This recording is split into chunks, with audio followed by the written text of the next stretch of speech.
Warning, Weird West Radio contains adult language and discussions. If you're easily offended, do not continue to listen.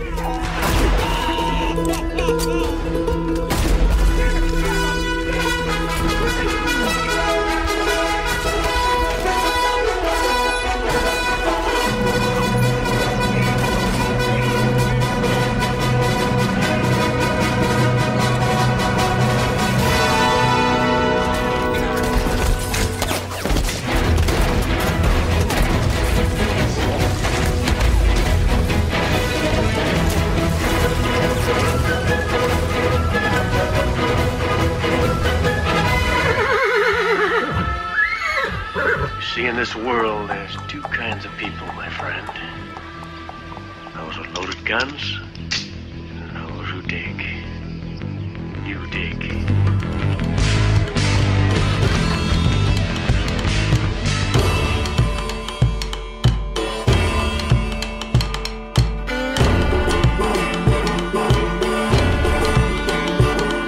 Hello, everybody out there in the Weird West land and Hell on Wheels land, because we are back. That's right, we're back for the Weird West Radio, the Hell on Wheels edition of our show. Hello, Clint. How are you doing? I'm doing fantastic. How about you, Mike? I'm doing really good. I'm really excited and stoked that Hell on Wheels has returned. Lots to talk about. I mean, so much to break down. So many changes. It's the same show, but a different show. Yeah, there was something in the air on Saturday. yeah. Really good. But first, let's get through a little bit of Hell on Wheels news. Number one is Hell on Wheels Season 5 ratings. According to TV series finale, the ratings for Hell on Wheels have dropped lower and lower. I love how people don't really... I know they have to get to a point in an article, but without actually stating facts, they state what they think they know. Have dropped lower and lower. So AMC has decided to end this series with Season 5. Really? Yeah, I mean, yes, I'm sure. Thank you for basically pulling that out of your ass. You have no real information. There's so many more reasons as to why they canceled the show, but I guess an article like this can't really give you a 2-page expose on why it was, why the show is no longer continuing. However, it sucks because I talk about Hell on Wheels, and the first thing people say, who don't watch it, is, "Oh, that show got canceled." So they don't even know. Yeah, that show got canceled. I'm like, because the cancel sadly has such negative connotations connected to it. You think canceled, you think of oh, it sucked. That show must have sucked. That's how most people think. Yeah. That's what most people think when a show's canceled. As we said before, when you cancel a show, when I think canceled, I think the show ended on episode 10 and there should have been 24, and we no longer know what's going to happen to Bohannon or any of the other characters, which is not the case with Hell on Wheels. We're getting a complete finish. AMC has allowed, thankfully, has allowed John Worth and the boys to finish the show. Yeah, we're getting a wrap-up. Exactly. Unlike, as we say many times, oh, here it comes. The Curse of Deadwood. Yep. I mean, this is something that I think we should all be very happy for. I don't like this. I just don't like it. Oh, the canceled show, Hell on Wheels. It got 5 seasons. True, I mean, kind of 6 seasons when you think about it. And it's a really good story. It's not like it just kind of petered out or it petered. It kept going enough to where you can actually finish the story. So I don't know about this article, but apparently they're dipshits. Yeah, it is. They are. Now it says, will the 5th season's ratings be the show's best numbers yet, or will they drop lower? Will the execs regret not canceling the show instead of giving it a final season? Regret canceling the show, not canceling. God, I hate typos and professional air quotes professional articles. So now the season did open up July 18th, which was this past Saturday. And it looks like it did viewers roughly a little over 2 million for the premiere. Well, that sucks. Yeah. No. So stupid. 2 million is actually not bad. I mean, come on. AMC put Hell on Wheels on Saturdays. Okay.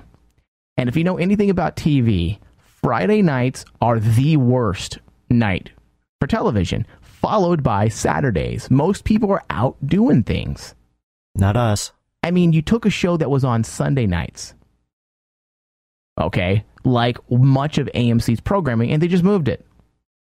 And to me, that is also what hurt the show. You took and then they had this grand idea, like they were trying to pat all of us on the back, saying, hey guys, but what we're going to do on Saturdays is we're going to brand an entire day, a Western day, dedicated to Hell on Wheels, leading up to a new episode of Hell on Wheels.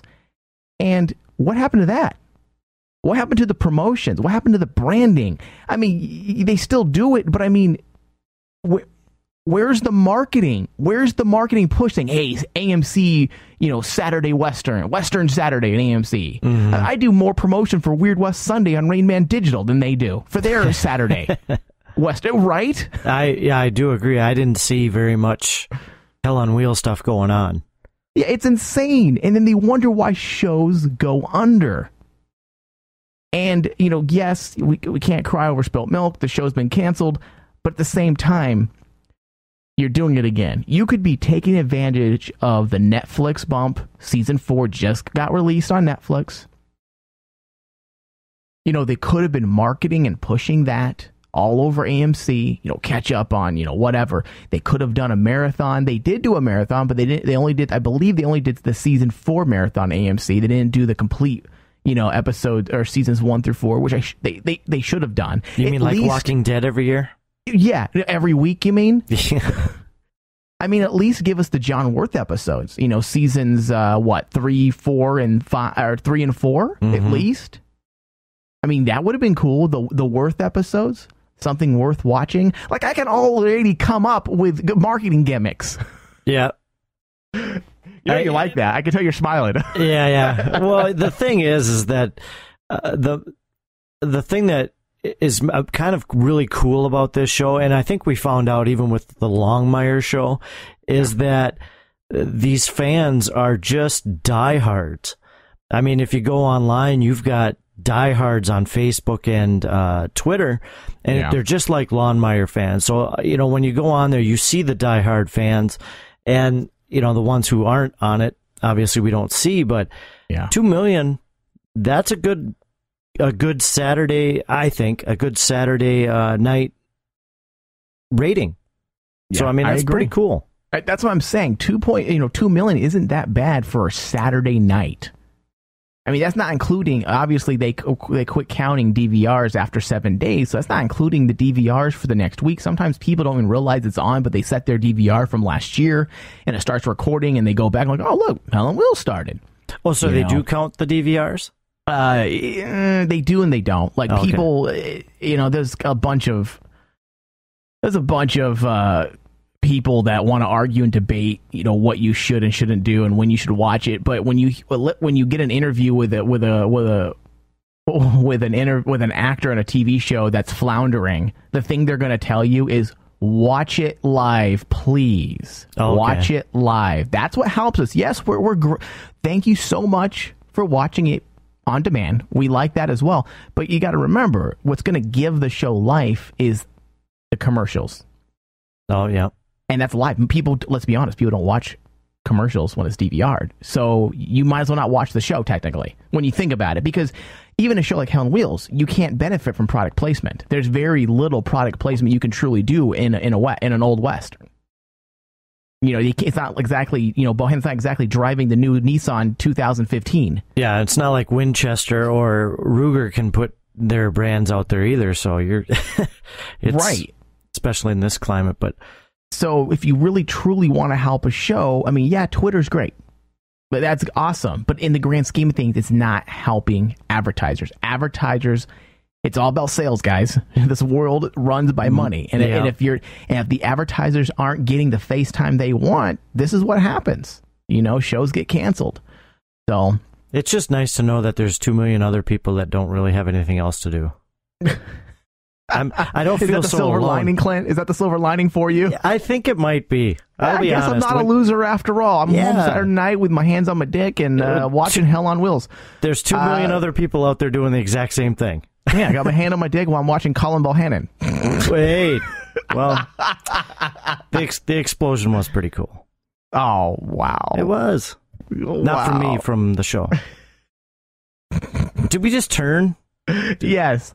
Something about Hell on Wheels turns us to perverts, dude. Yeah, I don't know what it is. The hell, man? We were so straight. We were straight shooters, dude. The entire, during the summertime, time off. And then all of a sudden, we get into Hell on Wheels and it becomes a shit show. Yeah, filled with sexual innuendos. Everybody turns back to Weird West Radio. They're like, oh, these guys aren't so bad. They get to the Hell on Wheels show. They're like, holy hell, what's going on? All right. So... Now, this is an interesting article. We're about to jump into breaking down the episode, but I kind of wanted to give, kudos to what Hell on Wheels has done, and it goes to show you how they actually did their job, not only entertaining us, but they also created business. How Hell on Wheels rescued Alberta's film industry. Now, this is an article that I believe Claudette Gabbs in the Facebook Hell on Wheels group page posted. Mm-hmm. And if you're a movie geek or a film geek like myself, I mean, it's an interesting read. It's maybe boring to some, but it talks about that in 2008, in terms of the TV business, 2009 was not a stellar year for Calgary-based Nomadic Pictures. In 2008, the company oversaw $20 million in production. In 2009, zero. According to the producer and chairman, Chad Oakes, there were plenty of reasons for this. The U.S. economy, yada, yada, yada. Needless to say, Hell on Wheels comes onto the scene, and the numbers alone are impressive. According to Nomadic Pictures, Hell on Wheels provided 65,000 man days of labor for local crew. More than $125 million was spent over 5 seasons. Wow. That's fantastic. That's amazing. That's a huge boost to an economy. $125 million was spent over 5 seasons. So that's just another silver lining on what Hell on Wheels has done. $125 million. It makes you wonder, with all these networks, being a bunch of piss ants when it comes to renewing shows, it's only a matter of time before an economy like a film community is all like, hey guys, like a governor, like New Mexico. The New Mexico film community blew up 5-6 years ago because they had the backing of the governor of their state, was a huge movie buff. So he did everything he could to bring in films and give great tax incentives so that movies and television shows want to be filmed there. I mean, you're going to see people get involved, like private investors, people who aren't necessarily in the film business, because if I was a well-to-do, prominent businessman in Calgary, you know what I would do? I would pull aside AMC, say, listen, guys, you guys want to cancel this show, right? Bringing in $2.5 million. You guys are bringing us $120 million in 5 years. You brought me, the economy in Calgary, where I live. Now, how about I put some money where my mouth is, and I help pay. Bring me in as a producer. I will front production costs, and let's continue this series. You're going to see this happening.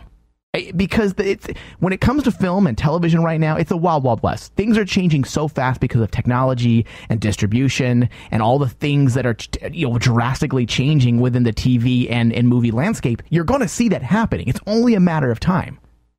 That's pretty cool. Dude, $120 million is nothing to shrug at. I mean, that's a good amount of money. Mm-hmm. I tell you what, I would do it. You kind of wish that I heard in the States it's kind of tougher to get, like in some states, I guess. Movies are very expensive to make. Right. Is that just because of like taxes and permits and all that, or just depends on the state's tax incentives? If they're not giving you money, tax rebates to shoot, then it's not worthwhile. That's why for the past several years, Los Angeles has lost its film prominence as the number one place to shoot in the country, because they were a little bit of snobs and like, listen, we're not going to give tax rebates. This is California. This is the heart of the film community, the film world. We're not going to give tax rebates. So what happened is you saw them not wanting to make it inexpensive to shoot there, so you saw everybody leave. And that's why we have places in Canada now that are setting up shop. You have places in New Mexico. New Orleans, I think, is officially the largest place in this country to shoot a film now. That's the biggest. It's where most of the television and movies are being shot right now. Oh, wow. Yeah. And when you have like a landscape like Hell on Wheels, wouldn't it be a little... I'm just throwing this out there because I just thought about it, but is it tougher to find a place that barren-looking in the United States at this point? No? No. Well, that's why years ago when the film business was new, you saw a migration from the East Coast where it started in New York, in the New York area, and it moved over to Los Angeles, I think around, I want to say the 20s and 30s, I want to say maybe the 40s. I may have my decades wrong, but the facts are still there. When the film community migrated from the East Coast and came to the West Coast, the reason why they did that, and they set up shop, and the reason why LA became, the city of dreams, was because California had virtually every landscape. One of the few states that has virtually every landscape in the entire world. You can mimic it and make it look like you're there in the California region. So, and Calgary is great. If you're going to shoot, just look at the freaking backdrops to Hell on Wheels, man. Mm-hmm. It's just absolutely gorgeous. Now, one last thing, then we're going to move on. If you going back to this, $125 million was spent over 5 seasons. It gets better. Okay, if you use the provincial government's formula, which claims every dollar invested in film results in $6 worth of economic growth. Okay, get this. That means the series has generated $750 million in Alberta. Oofta. Dude, that's blockbuster status. That's the type of, the summer blockbuster, whatever, Terminator Genesis brought in $400 million. The fact that a series generated $750 million in one economy, that's only one set of equations. We're not talking about money that the actual show made now. Okay, we're talking just what was generated within an economy from shooting a movie. That's impressive. It's fantastic. On that note, we're going to go to a quick break. We're going to come back, and we're going to jump into Season 5, Episode 1, and break down all the eye-popping, fabulous scenes that were in this premiere. Don't go nowhere. The Hell on Wheels edition will be right back.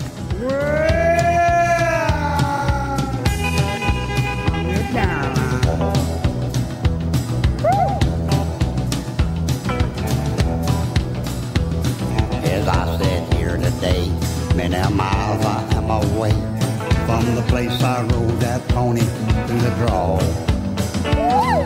Where those oak and blackjack trees, they all over the prairie, in those Oklahoma hills where I belong.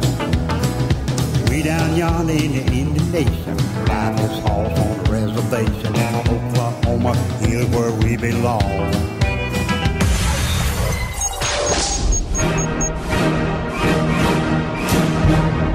Don't y'all go nowhere. Weird West Radio will be right back.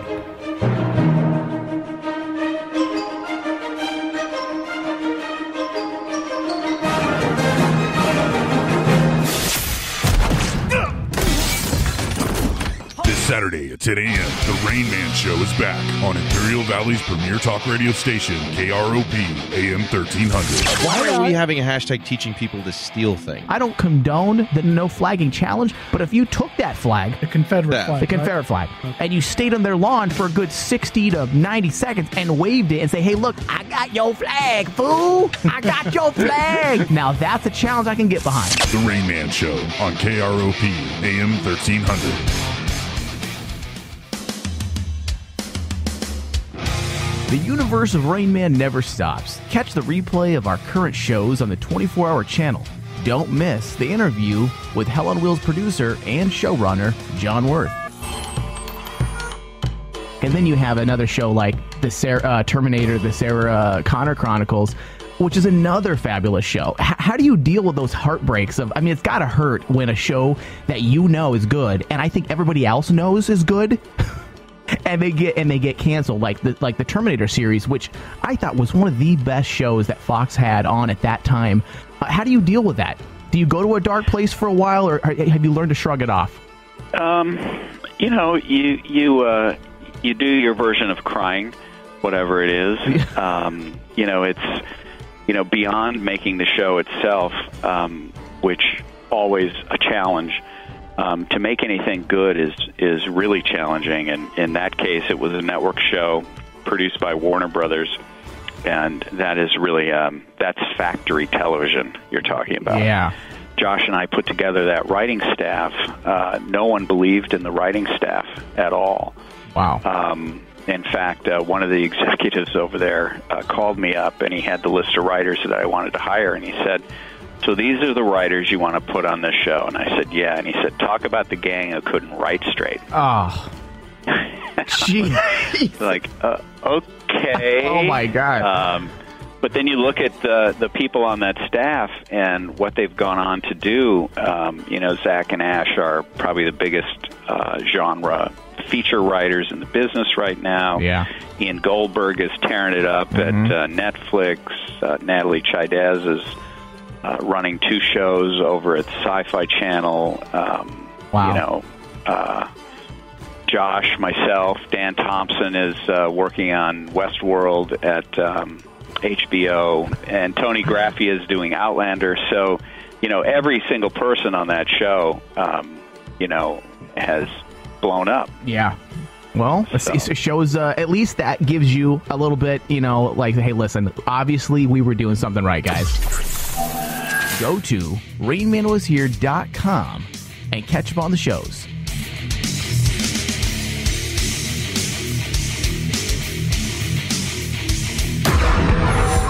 You're listening to the all-new Rain Man 001 on Rain Man Digital. I'm at the table, you can come and lay your cup down on now.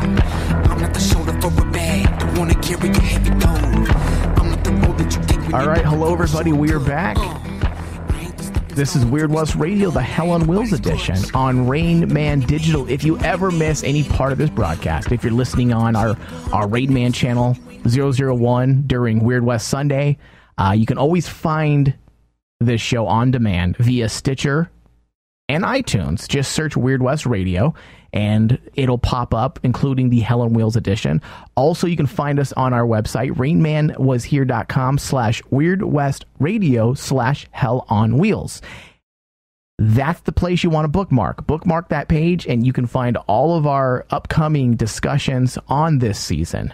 Because we're going to get real. I'm all geeked up, and we're going to get very geeked out about this season. I know it. I mean, especially because I'm just going to say, I'm going to blow my load right at the top. Here we go. Here. Get the napkins. This episode was absolutely amazing. And as we break it down, you're going to see. If you don't think so, I'm going to convince you. Okay. Now, if you are listening on Weird West Sunday when this show broadcasts, and you have not caught up with Hell on Wheels, go to Netflix and search not Weird West. That would be awesome, though. That would really be cool.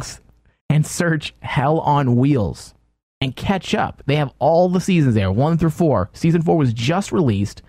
Sit down, watch it. The season, in my opinion, the show gets really good during the John Worth seasons, I should say. That's my favorite.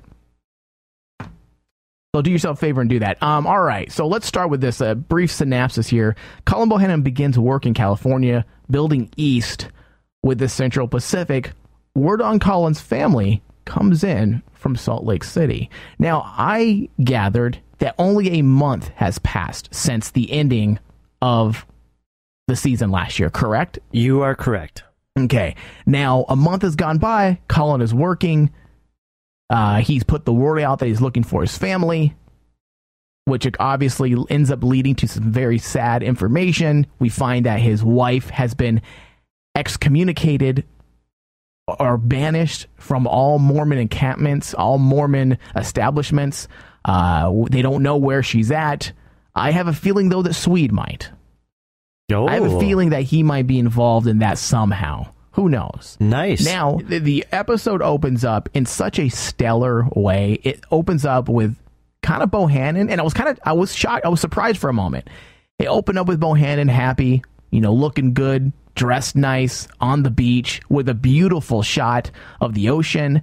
And of course, the backdrop was like a classic looking Southern home almost, which the visual effects on that was fantastic. That's obviously a digital matte. It was pretty cool. It was great. I mean, the visual effects have gone from, because the first 2 seasons, I remember I complained about the train. Mm-hmm. And how the train in the first 2 seasons looked like a visual effects computer generated train. It didn't look real. Mm-hmm. Well, that's drastically changed since John Wirth has taken over. We have a real train, and we're getting a lot more amazing shots that you normally don't see in an AMC television show like this, with relatively not a huge budget. Okay, you open up with that huge backdrop of the home in the background. You have the ocean, and then you have Colin Bohannon with his crew, his new crew, climbing the rock face, the face of this rock, this massive mountain. The sound design on that scene, when you hear the wind howling, I loved it. Everything about the execution of the opening 10 minutes was absolutely gorgeous and perfectly executed. You have, number one, you have that rock face that he's climbing, which is the buildup. He goes over and realizes they just found their path for this train. Then he goes into town, which that's about as Western as you can get. That shot where he's riding into town, not only is it, is he coming back from probably a long journey of looking for this path, but it's good for us. The writers did a good job putting us into that horse. Yep. We were exposed in a matter of minutes or less. I think under a minute, we were exposed to our new surroundings. We were, listen, we're not in Cheyenne no more, obviously, and we need to learn this city. Where's everything at? And it was all done in, I think, 60 seconds. We learned where every building was at, where the main sets were going to be at, who the main players were, all in under 10 minutes. Yeah, you were set by commercial. I don't know what the cinematographers did. I don't know what the camera crew did during their break time, but I definitely know they must have watched, nearly 24 or so Westerns. Because they've always been on point when it comes to executing Western shots. John Wirth knows his Westerns. But this episode proved that they know how to do a damn Western. Yep. Because I got to say, the tone was just so spot on the entire episode. Now, what was your highlight of this episode? Because we're going to go all over the map this week because there's just so much to discuss. And let's just start with that. What was the highlight for you? If I'm just gonna, the story was still true to Hell on Wheels, which when you come back to a season, you tend to get a little nervous, and I think we even, you just kind of, you get a little nervous just because you don't want them to change the feel of it. But this time, it was a good feeling that they kind of changed the feel of it for some reason. Because like we said, it's been a month, and he's riding in, and you're almost like getting caught up on the story before even the first commercial. Absolutely. That was right off the bat, that was a highlight. And then you meet the one-eyed guy with that has the 8 kids. Yeah, we were introduced to, I would say, 2 new characters that were very predominant, interesting, interesting characters. And like the first thing he says, inches a day Bohannon works for the wife. Because he goes to inches a day, and already you like the guy. Yeah, because he's got that's kind of James Strobridge, I believe his name is. Okay, you just like the guy. And you see him throughout the episode, and you tend to like him. And then you also get the politics right off the bat. The political landscape has drastically changed from Cheyenne to this place. And that's another thing that's helped kind of shift the tone and the chemistry between all the main players this season, is it isn't the same wars. It's a different battle, but we still see that, Bohannon, it doesn't have a fight in this game in terms of law. He's not a sheriff. He's not a cop. He now is a stake owner in this railroad. But you see that the cowboy heroic syndrome, it gets the best of him, and he gets himself right into the frying pan because he's a good man. And he can't just stand idly by, collect a check, which I like that because it kind of if they did do that, it would go against what we've learned about Bohannon to this date. Well, and that's what you like. And that's, if someone was going to just watch this episode, and this is another highlight for me, is if someone was just going, okay, I'll watch this and see how it is. It's kind of like a new start. Yes, so I was thinking the exact same thing. Yeah, they could watch it, and right off the bat, that you would follow Bohannon if he told you, let's go up this mountain.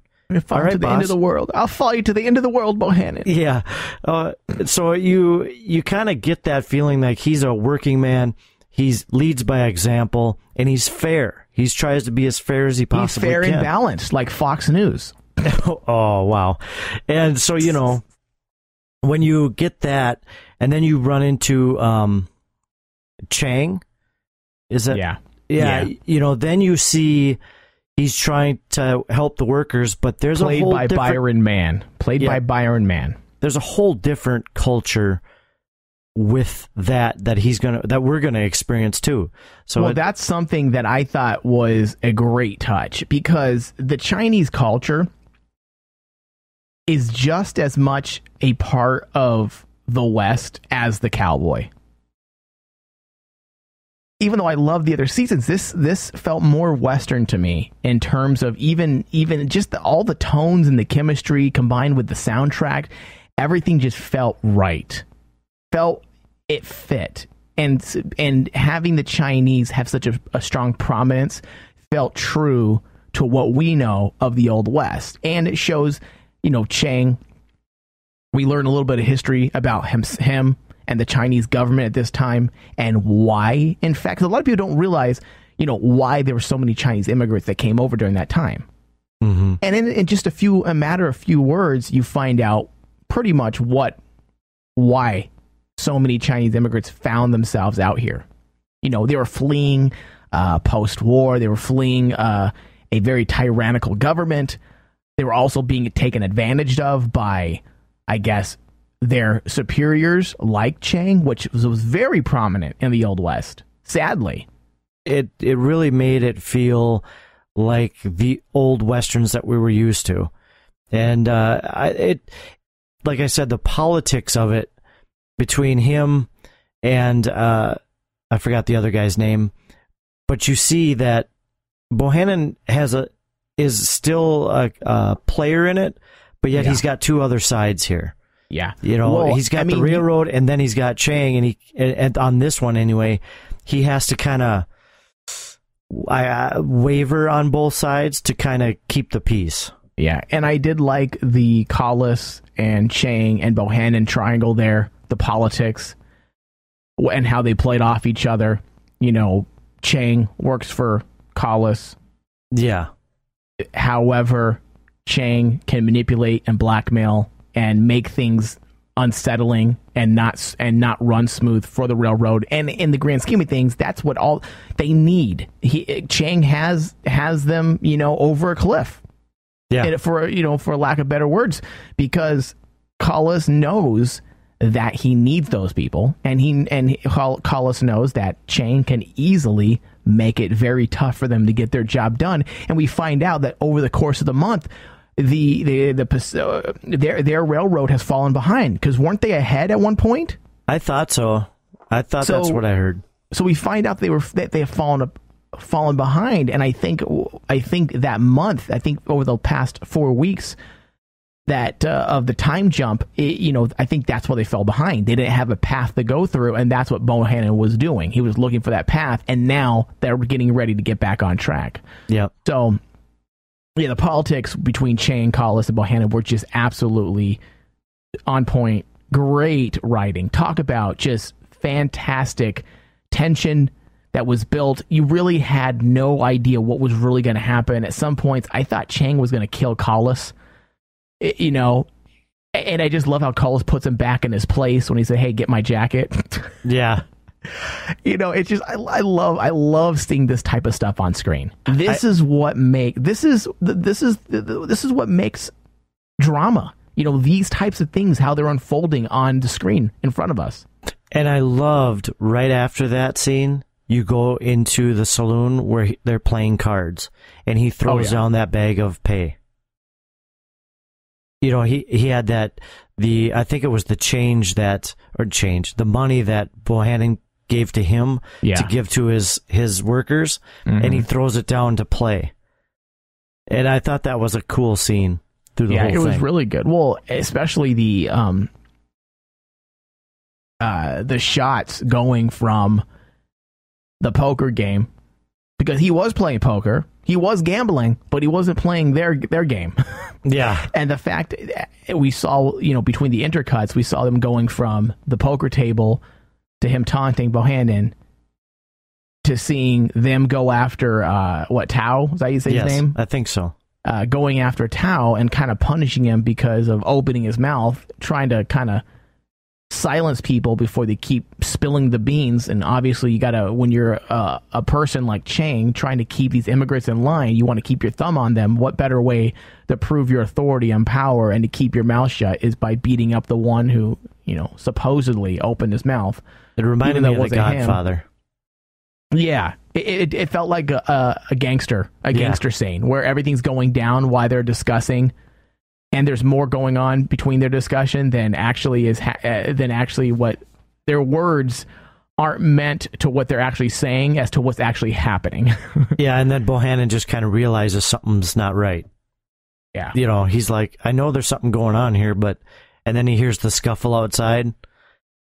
I liked it. It was good. Well, yeah, that was one of my favorite scenes, the poker scene. And then also the tracking shot of Bohannon the next day coming from Cullis's office, and they rack focus to Chang. Chang's in the background, and then they track Bohannon as he's walking across frame, and I love that Chang and him are walking side by side. Not side by side. He's across the street, but I love how the camera captures both of them walking, and they just turn and look at each other. Mm-hmm. And I mean, they're setting that new villain, the new villains. The chess table has been set this episode, and you kind of see where I don't think we quite know where it's going yet, but we can definitely see who's playing what positions and where they're at on the table. And through the whole show, you almost get a rush. It wasn't just about watching it.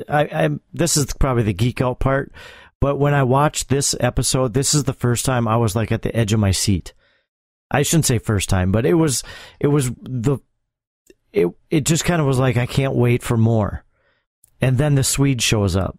Yeah. I mean, we saw him, but, you know, and he's up to his no good tricks again, of course. Yeah. But, you know, it's... you know what? We're still not quite... I love that he's such an enigma. Like, the Swede is truly a puzzle. Yeah. We know he's evil. That much we know. But we really, for the last 3 years, we really don't know his game plan and what he...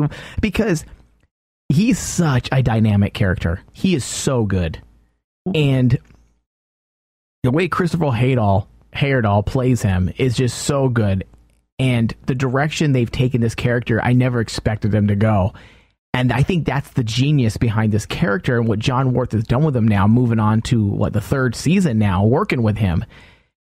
You don't really quite know. Like, he's a very true-to-life character, meaning there's people like him that exist every single day. Mm-hmm. And... he doesn't want to just kill Bohannon. He obviously wants Bohannon to die, but he doesn't want to kill him. He wants to play with his food before he eats it, and that's going to be his demise. Because, which is to me one of my favorite scenes of the season, or this episode, was when Bohannon opens the door. Oh yeah, and the sweet dude, I started clapping. I felt like such a geek, dude. When Bohannon opens the door, and Swede's all hello. Yeah, he does that cool gunfighter spin to get his gun. I started clapping because Bohannon closes the door really fast. He slams the door. He could have taken Bohannon by surprise if he wanted to kill him. He could have easily had a shotgun and just blasted him. Yep. he doesn't want to kill him that way. He's very meticulous. And I think over the course of these next 7 episodes that we're going to see for the first half of this season, we're going to see him poking his food, which is Bohannon, poking. And I kind of thought that the Swede this season would be the bad guy, the big bad, like, once again. But I think John Wirth is going to continue, and the writers are going to continue to go the route they have been, and he's kind of just the evil presence that's just there, that lurks in the background, that causes bad things. But the main villain is going to be Chang, because that's how they set it up. They set it up again where Chang is going to be the antagonist, and the Swede is just the lurking evil in the background. And the whole barn scene was cool too. When he opened up the barn doors, it was very horror Western. It was dark. It was, and then a little dog comes out. But a mangy dog. A mangy dog. And then he was putting those guns, hiding the guns. So something is going to happen, which is pretty exciting just in itself, knowing that he's out there. So yeah. I'm excited. And you actually got what we talked about on our wrap-up show for season 4, is you wanted to see the face-to-face with Swede and Colin, I believe. Yeah. So, right off the bat, right in episode 1 of season 5, you got it. Yeah. On the doorstep of Cullen Bohannon. It was really, really cool. I just think it's funny how Bohannon's not surprised by anything anymore, by Swede. Like, he's okay, so I'm the devil now. Yeah. I started laughing so hard, dude, because his face just said it all. Like, really? This is where we're at now? Okay. I can play this game. You're obviously cuckoo for Cocoa Puffs, so I'll deal with you when I have to, I guess. Yeah, and I also like what they're doing with the Swede, meaning, because a man like that can't follow somebody much longer. He's his own leader and his own messiah in his mind. He's not going to follow anybody for very long. And the fact that he obviously has turned his sights on Brigham Young now, and the fact that he's stockpiling guns, and then what he said to Bohannon saying, that I'm the true prophet, I think we're going to see the Swede try to go to war with the Mormons. Oh. I think that was what we might see. I don't know if we have enough episodes to explore that, but wouldn't that kind of make sense? Doesn't that seem to be the direction that the Swede's going with this? So now that's really awesome thought. So now I'm going to throw this in. Do you think the Swede will somehow ask Bohannon for help to find out where his wife and kid is? Possibly. Well, maybe they end up having to work together. For some reason. Getting sassy. Yeah, I know. Now, another thing is I know Helen Wheels has taken liberty within reason. They have done a very good job staying true to history for the most part, but at the same time, they have to fill in the blanks. And with a show like this, you have to fill in the blanks. And you can, as long as, and people don't get mad as long as, you're not changing, obviously, historical moments. But for the most part, Helen Wheels has done a pretty good job with taking liberties with history, and I'm wondering, it's going to make me want to do some research if there was ever an uprising within the Mormon faith between each other during that time period. So now I'm going to go do some research and find out if there ever was, because I know the Mormons battled a lot of people. They even battled our government at one point, the federal government. I believe Salt Lake City was, sacked. Oh, really? The U.S. government at one point in history, I think in the 1800s, they completely encamped and it circled around Salt Lake City because of what Brigham Young and the Mormons were doing. They weren't happy with what they were doing out there, and they were looking to basically end it. So I'm wondering if this may play into that a little bit, and maybe that gives Swede something to do for 3 or 4 episodes besides, being a bully to Bohannon. Yeah. Who knows? It's going to be interesting to find out. Another thing is, again, great job on the director standpoint, and this is why I love directors that do stuff like this. David Straighten, I believe, is the one who directed this episode, and I love the telegraph scene. Oh yeah, that was really kind of cool. They could have easily. This goes to show you the thought process between John Wirth, the writers, and the directing, and how the director David Straighten can take the words on a page and then bring them about so well on screen, working with the cinematographer and the camera crew. And it makes all of this aided to a badass reveal of Durant. You first see the guy obviously doing something shady, sending the telegram, but it could have just took you straight to where Durant's at. They could have just taken you straight there. No, what they're going to do is they're going to show you the entire telegram process. They show you a telegram, the camera tracks up, shows you the wires, goes across, goes to the next wire, and then takes you to the other office across the country to where Durant's at. And that was such a good way. It gives you the build-up. Rather than just doing a cut shot to Durant, you have that build-up, the progression of shots that takes you to that reveal. Because with every little click, you kept thinking, where are we going? Yeah. Where are we going? And then there he is. I wasn't sure we were going to see Durant. Honestly, I wasn't sure because of the interview that I had with John Wirth a couple months ago, and how he said that his original plan was to do 14 episodes and then 14 episodes where he was going to do season 5 of 14, I believe it was 14 or 13 episodes where he was going to do just Cullen Bohannon and the, what is it? Is it, I always get is it the Central Pacific? Yep. Is that the, I always forget the railroad. Well, the Central Pacific is the... Yeah, the one he's on now. Yep. Because I know he said originally his idea that he pitched to AMC was they were going to do 13 episodes, they're going to do 13 episodes at the Central Pacific, and you were never going to see anybody from the other railroad. You were going to see Bohannon, Swede, and then, of course, Cullis, kind of what we're seeing now. And then the next season, season 6, you were going to see everybody from the other railroad when they all meet. So I'm wondering if he's still going to kind of stay with that. So who knows? Who knows what we're going to get? But that's what's exciting about this. Well, and especially for the first episode. I mean, we talked off air how excited we were. I mean, this is just the first episode. I mean, it blew my mind when I was done watching it. I was going to message you and just say, Mike, we got to talk. This is just one of the best episodes I think we've seen so far. Yeah. Yeah. All right. You know what? On that note, let's move into final thoughts. I know you kind of did right now, but expand on that a bit more. Give me the highs, and if there are any lows, and then what you're expecting. Well, like I said, season 5 started off great. We had the politics. We saw Bohannon. Again, he's a worker, and he's for the workers. Politics, we got new people going. The backdrop is obviously very beautiful. And having Bohannon be... like I said, the worker, and he's for the workers, which makes him quickly, he makes enemies, and it makes him a target. Which is, we still had that feel of even the past couple seasons. And then we had the Swede. Obviously, he's got something going on, planning, stealing guns or whatnot. And I'm excited. I don't think I've been this excited for an episode, like I said, for quite a long time. And to me, episode 1 of the 5th season was a winner. And to be real cheesy, we're back on track. Yeah. Yeah. On the railroad track.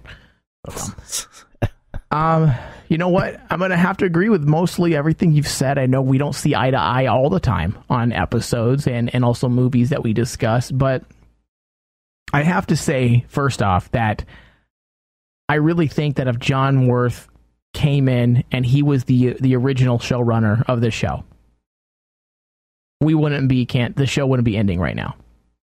Because what he's done, I think people were put off by the indecisive decision making that was apparent in the first 2 episodes, the first 2 seasons. You flash forward now to season 3, 4, and now 5, and you get a clear difference in direction, and it all makes sense. And last season there were some low points that I think a lot of people discussed online, and I think that was, I mean, think about this. John Wirth could have easily said, hey guys, I'm taking over now. I don't like the story of Ruth. I don't, Common's character, he wants to leave. Okay, that kind of put a stopper in a lot of things. okay, this character, he had to start ending storylines so that he can start new. And I think this is going to be the first season that we truly see where everything John Worth has been working towards, he can now do. Right. The writing staff and John Worth have worked over the past 2 years to get to here. There is no longer any long-standing storylines, except perhaps maybe the Swede, that were carried over from the original story showrunners. Mm-hmm. This is all Worth now. And I think that's this episode and how near perfect it was is a testament to Worth's direction he's been trying to take this show. And how we're finally where we need to be. The writing, the emotions that were in this episode, the little girl talking to Bohannon was one of probably my favorite points. Lonely Bohannon. Lonely Bohannon is very sad. It was kind of a little sad moment there because you saw his face like, yeah, I am. Yeah. And then Bohannon, when he finds out, when he asks Collis, have you heard from my family? And Collis says no. And you see his face drop. Not overacting, because we already know Anson Mount doesn't overact. The guy is just good with little movements of the head, facial expressions, what have you. And that's, again, good directing. Good directing. I think this was a good choice of director for this episode. He works well with the actors. The chemistry is good. The chemistry he has with the actors is very apparent because there was a lot of emotion. There's a lot of emotion in this episode, a lot of tension, a lot of buildup. And I think it all worked very well to give us probably one of the best episodes that we've ever been given of Hell on Wheels. I mean, the last 3 episodes of last season were fantastic. However, I think this might be, in retrospect, probably the best episode of Hell on Wheels that we have watched. And it just gets me excited and hyped for what we have, what's left. Because we have another, what do we have? Another 13 episodes to come before the end of the show? Yep. So it makes me excited to see what type of finish we're going to have. I mean, because nothing's being left out.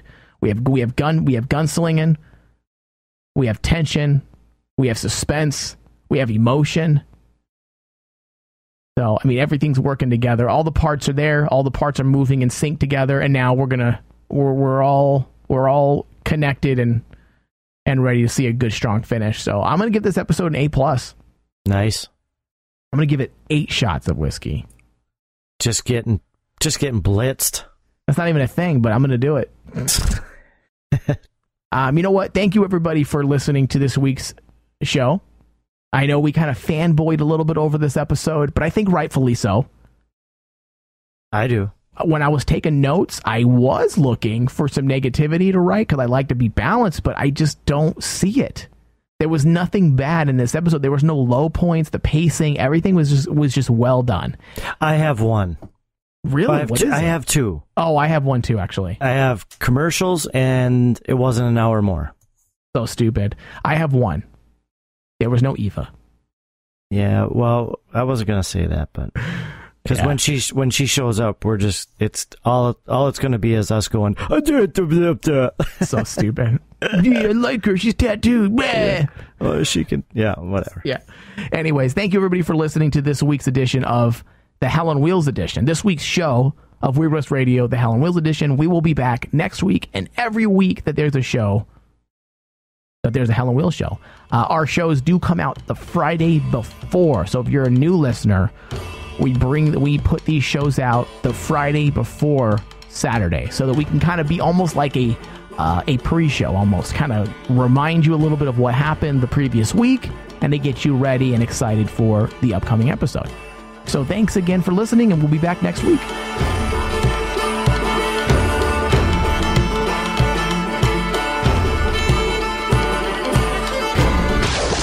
Do you not believe in a higher power?